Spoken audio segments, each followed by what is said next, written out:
حتی تیت خونشاندان و ناراضی بون لدیجی دست به کاربونا دونالد ترامپ وک سروک امریکا برفره دبی و همو تاغو چین جواکی تبلیوی ناراضی بونه دبن.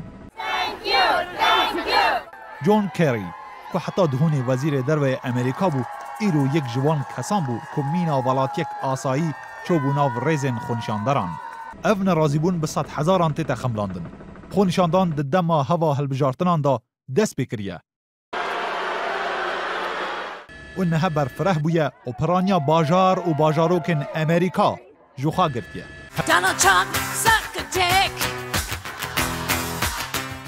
هجمار کسایتی ناسکری ین امریکا سترامبیش اکترین بناو و دنگ ین هالیوود تبلی بونه.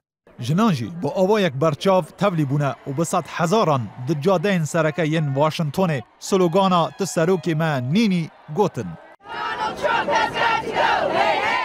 هرچنده ترامپ گلک آلیگر هنه و هر اف کس بون که دما هوا هلبجارتنان دا پشتوانیا ناوری کرده بون. شروعکارن رفشا امریکا دلگرانن که د پیشاروجی دا تولی هوی دناورا آلیگرن ترامپ و نیارن وی چه ببه؟ ناورا ترامپ و مدیایانجی باش نینه. ناوری گوته بو روزنامه‌وان فیل باسترین کس لسر اردینه. And they sort of made it sound like I had a feud with the intelligence community.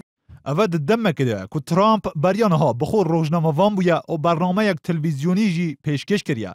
دلگرانین ترامپ و اداره یاوی لهمبر مدیاین امریکی پاش رو رسم سوندخارنا دستوری یا دونالد ترامپ زیده بویا. کوچکا سپی مدیا تهمت بار کرن که به زانابون تنه اف دیمن بلاف کرنه که هجمارا کم خلق کم ببون.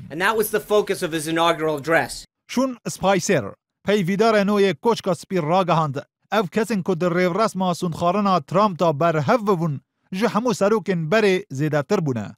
بگوتنا پسپورن رفشا امریکا ترامپ بر هماوی ترس و دلگرانی رادکه که ده هوا هلبجارتنان دا و بگوتنین گفتار دل والاتیان دا چانده بو.